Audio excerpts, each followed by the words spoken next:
You don't know what you don't know because you don't know that you don't know it. What if I told you that there's more to it? That there are benefits and resources from heaven that are available to help you in this life, and you've never heard about them? Are you curious? Well, join Gordon Merrill as he digs deeper into making heaven real in this life.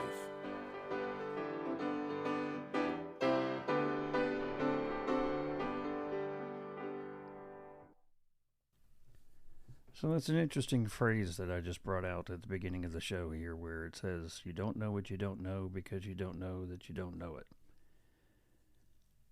The first part of that statement, you don't know what you don't know, has been attributed to Socrates way back in his time.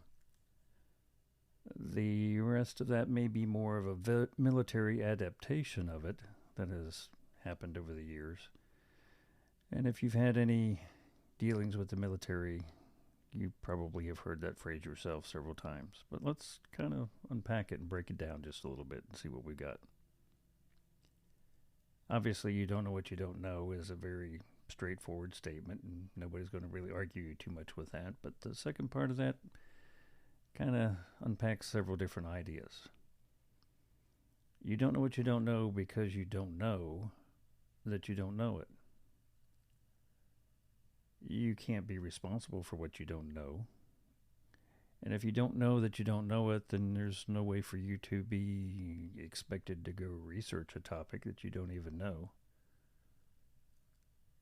So then the question becomes, why don't you know it? I think a lot of that's going to come out in this next part of this episode today to discuss why don't we know what we don't know?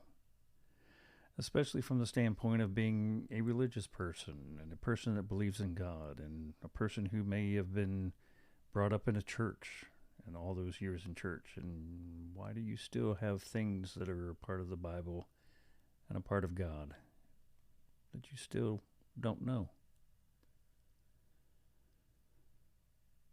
I think to get to that, I probably need to start with a story and a little bit of a background that gets you into why make heaven real in the first place. What brought the podcast about? What's the genesis of all of this in the beginning?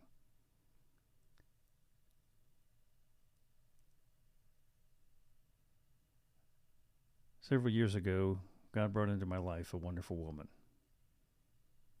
And quite frankly, since meeting her, that's been the best 27 years of my life. However, in February 2024, he unexpectedly took her as well. Now, the biggest issue with all of that is not so much that God took her home, but it's also a situation where nobody knows why. Officially, the hospital has on record death of unknown cause. Doctor doesn't know why. There was no lingering medical issue that we expected that there was going to be any sudden demise.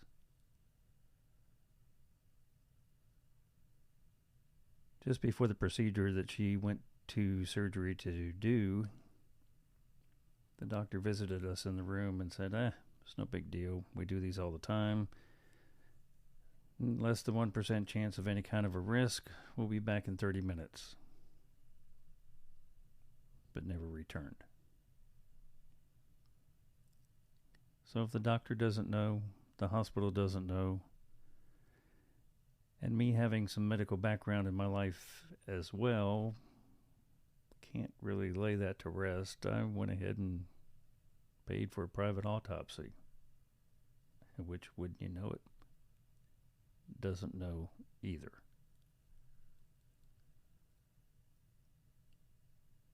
So we come down to trying to make sense of all of this, going through the grieving process,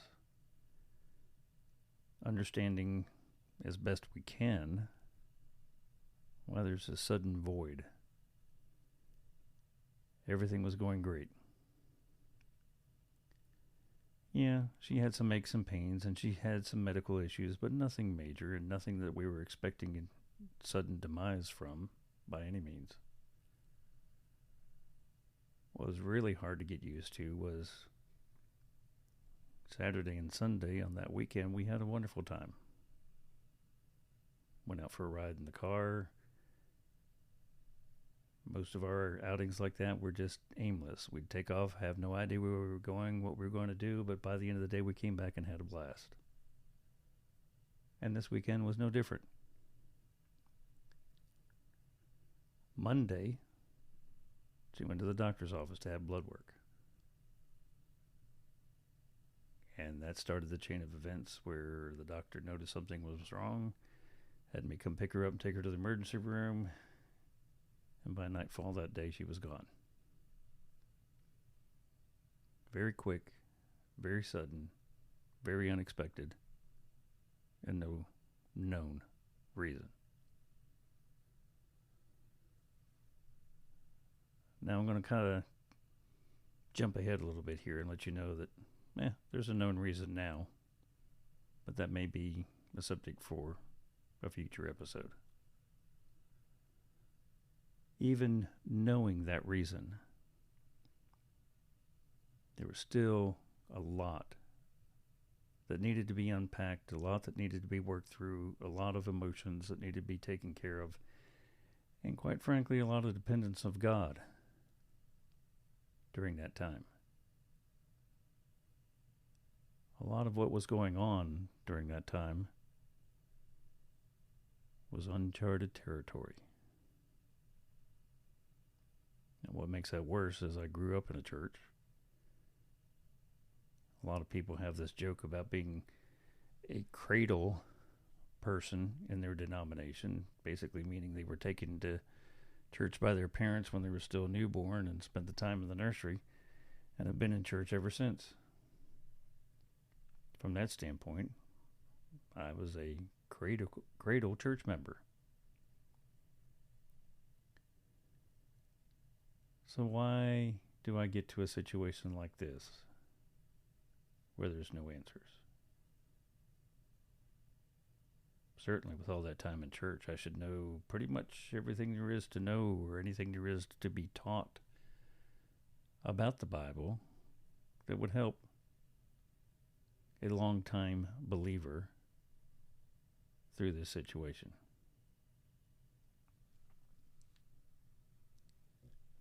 Conversely, it wasn't. There were a lot of things that were going on. There was a lot of time that was spent trying to figure out what was next. And we can get into that a little bit more later. Like you see on TV, every once in a while you'll see a blank screen and it'll say 3 months later or 2 months later or something like that. So in this case, on this story, let's jump ahead 2 months. 2 months after she passed, our family medical doctor arranged for me to be a part of a group grief counseling program. I showed up to the program. Come to find out I was a late entry. By the time I showed up, it was already week 3. And I was reassured it wasn't a big deal. I could go back and look at the videos from the previous 2 weeks and catch up easily and not a problem. What was interesting was being introduced to the group in week 3. They went around and everybody introduced themselves again and discussed why they were there, who they had lost, and how long ago. I think the thing that struck me the most about that very first day in this grief group was there was at least 8 other people in that group.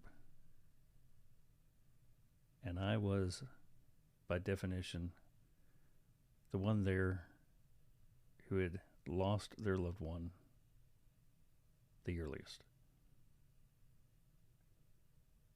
Only 2 months. Everyone else in that group had either lost their loved one from 2 years to 3 to 4, even 5 years plus. Now, what caught my attention there is we have this group of people who are grieving, who are coming to this group session for help, for support, for tactics to find a way to deal with their grief from the loss of their close loved one.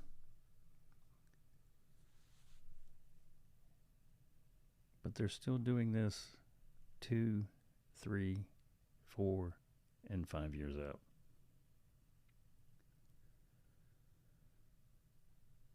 Now, my personal grief counselor told me that the depth of your grief is equal to the depth of your love. So if you had a very strong connection with your life partner and you had an unconditional love for each other, you probably will never completely be rid of your grief. But what caught my attention is this is a group of people who are 5 years out and still struggling with grief. Now, as it turns out, the program, the curriculum for the grief group was a religious grief program. And those people who were in the group besides me were church members in that same denomination.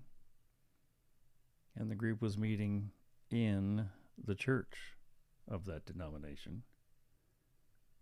And most of the group members were members of that church. So now we're back to you don't know what you don't know. But worse yet, why don't you know? If you've been in church all your life and you've been a very supportive, very active believer all your life, why are you still 2, 3, 4, 5 years out feeling like you have no hope, no answers, and you're coming to this group this many years later for support? Quite frankly, this picture has stayed in my mind very strongly ever since joining that group almost 2 years ago now. And out of that came the question, why don't we know? And quite honestly, the answer I heard was, you're right. And why don't we tell them?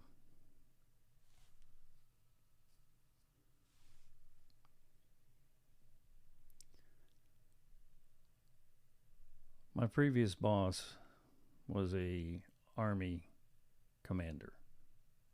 Had a group of people under his leadership in several campaigns.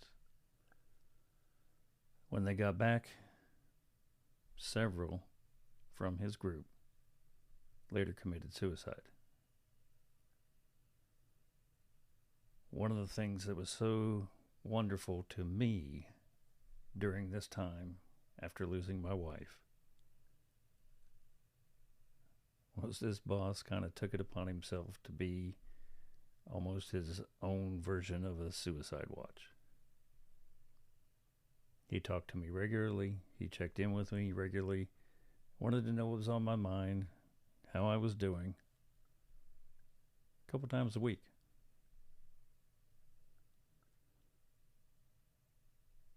And just because we may be spiritual, we may have spent our life in church, we may have a strong connection with God, doesn't mean that we're any less human. There are times when things get extremely dark. That's when you really need to rely on God. And there are times when you wonder if God has forgotten all about you and gone the other way.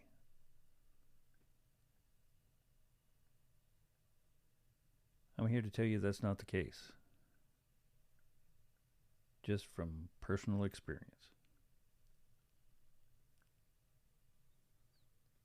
There are a lot of other things that the Bible tells us are available to us to help us during these times. You may not have ever heard about them. And that's the question is down to the second part of the statement, which is, why don't we know what we don't know?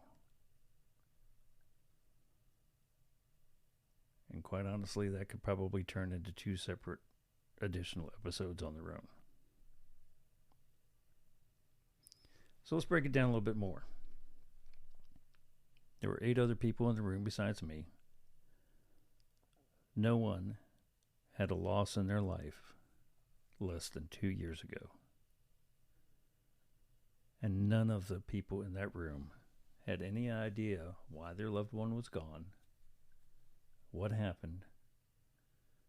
There was a few that had some terminal illnesses that they knew about that part of it, but then there were others that had no idea. Sudden loss of life and or suicide.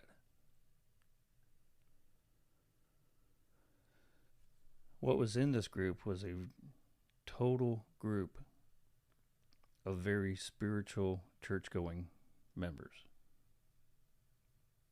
Nobody in the group was against God. Nobody in the group had any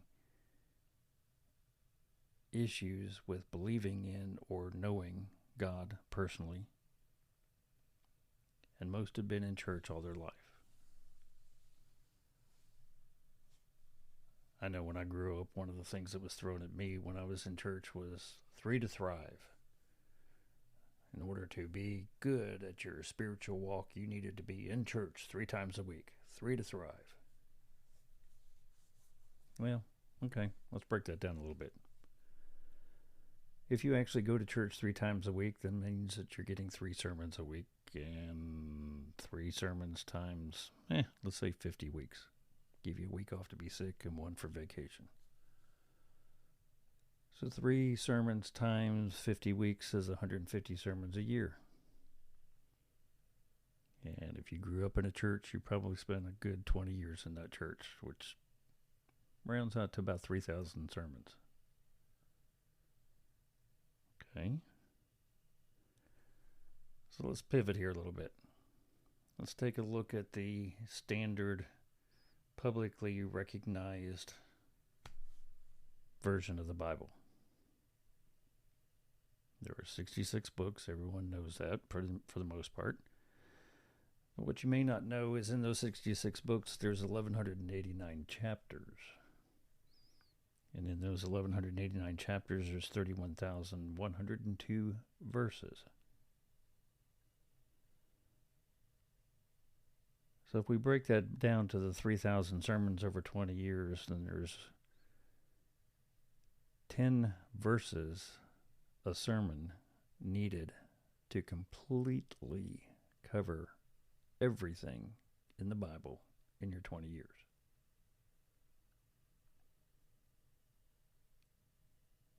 If you go by the number of chapters,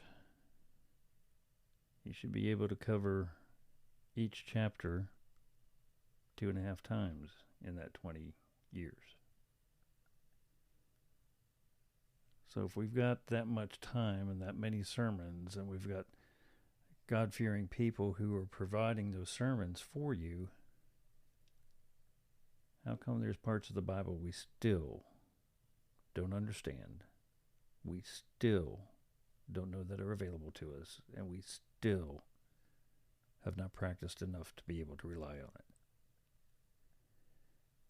That's why Making Heaven Real exists. Even with that breakdown on chapters and verses, there are things that you've probably been taught that may not be exactly as you may have been taught. and this is where it gets a little touchy, so hang with me for a little bit before you start firing off emails, okay? One of my best favorite Bible teachers I had when I was growing up used to say that any text taken out of context is a pretext.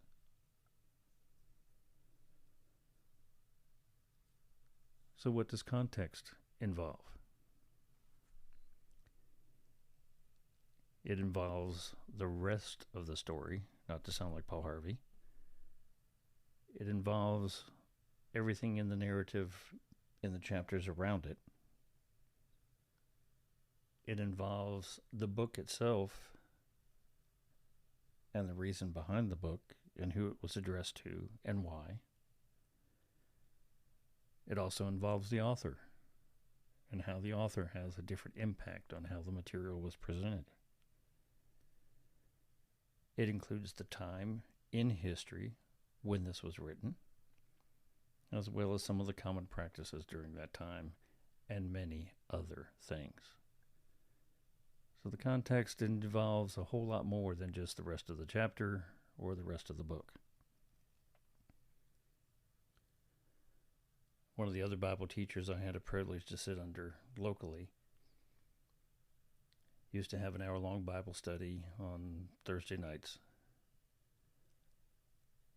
And he was so in-depth and so thorough, especially when it came to context, that one night at the end of the hour, he finally starts talking about the next week, and we're like, the hour's done? What happened? Where did it go? And he jokingly goes, well, maybe next week we can get into verse 2. That's when you're actually appropriately delving into the context.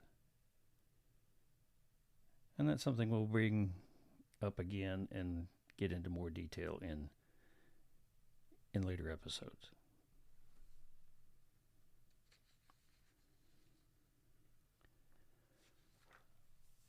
One of the things that was brought to me when I was really struggling after her death, I would walk around the neighborhood and I would talk to God 2 or 3 times a day. 2 things came to me. And one of those is, we'll talk across the veil. Okay.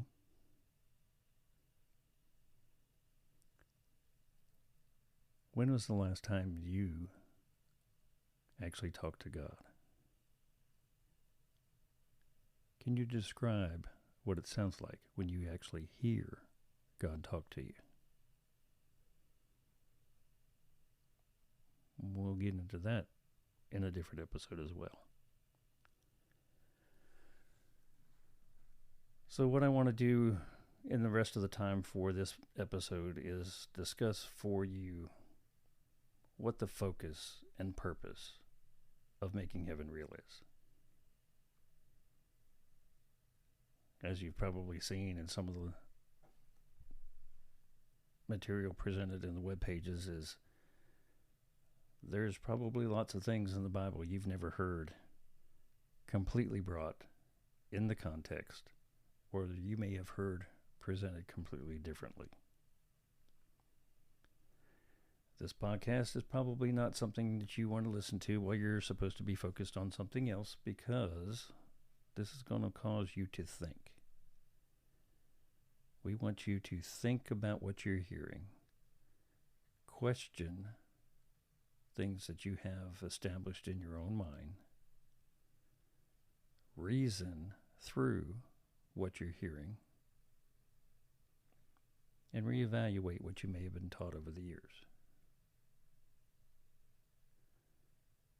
You know, for a while there, I was chair of a school of IT for a university and loved teaching students and loved being able to provide new knowledge and new insight to students. So let's look at this as a classroom. We'll take a topic, we'll deal with it, We'll ask questions, probably more questions than you want to think about during a single episode, but it'll give you things to think about and things to discuss and reason through. But I also want to provide for you a couple basic principles and guidelines that will be constant throughout every episode. Number one, Making Heaven Real will treat each topic in the light of never limiting God. We don't have any ability as a human to even consider limiting God. Yet some of the things we've been taught growing up in church probably has limitations in the way it's stated and presented. There's several of those, and we will discuss those as well. But every topic that comes up, we will make sure that anything that's discussed never has the ability to limit God, or if it comes out as being stated in a limiting way, we will bring that out as well. The second principle is Making Heaven Real will review each topic to ensure that it does not allow what God calls blasphemy. You go, well, where does that fit into this? You'll be surprised. Just keep an open mind. It's going to come up. 2 additional guidelines. The 2 before that are hard and set. We'll never address the topic without considering both of those options. The other 2, as a general rule, we will not engage in any political discussions. Now, there may be a topic that comes up, like new legislation or whatever, where we want to look at that in the light of what God thinks or says or how he feels about a situation. But we will not discuss political parties, candidates, debate groups, none of that. And the other guideline is Making Heaven Real, as a rule, will not discuss individual religions or denominations. Denominations and religions are people. There's no denomination set up by God in the Bible.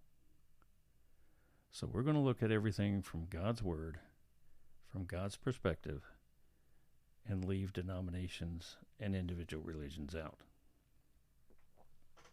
Now, the other thing is your central post, I guess, if you want to look at it that way, for Making Heaven Real is going to be the website, makingheavenreal.com. It's not fully built out yet. We're still working on that, and it will get better and deeper and have more resources as time goes on.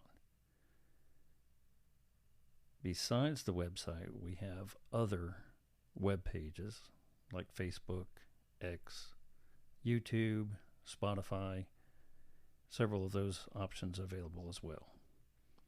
What I want to talk about quickly is there are going to be some rules of engagement for us to operate as adults in a classroom setting, discussing positive topics. And we just need to review those rules every once in a while. They will be posted online. Basically, just be respectful. Yes, you are allowed and encouraged to provide dissenting opinions if you have them.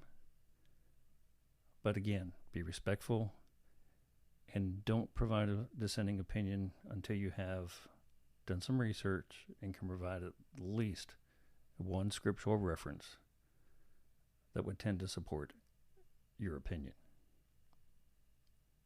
If we get enough of those, we may turn that into an episode on its own in order to discuss those opinions.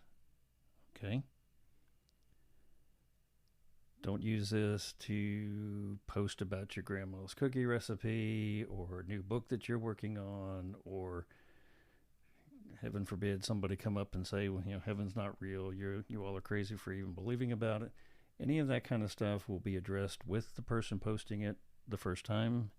If the activity continues, they will be removed from the web pages in order to preserve our positive classroom atmosphere for learning what God has to say.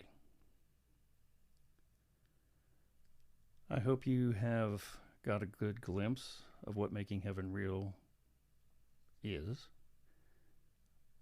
what the genesis was of bringing about making heaven real, and what you can expect in future episodes. We hope you learned something new about God's love and His resources during our time together. Please like and subscribe so you don't miss out. You can find our social media links and our contact info in the show notes. When you're commenting, please reference the episode number. Join us next time as we again search out the ways of making heaven real in this life with Gordon Merrill.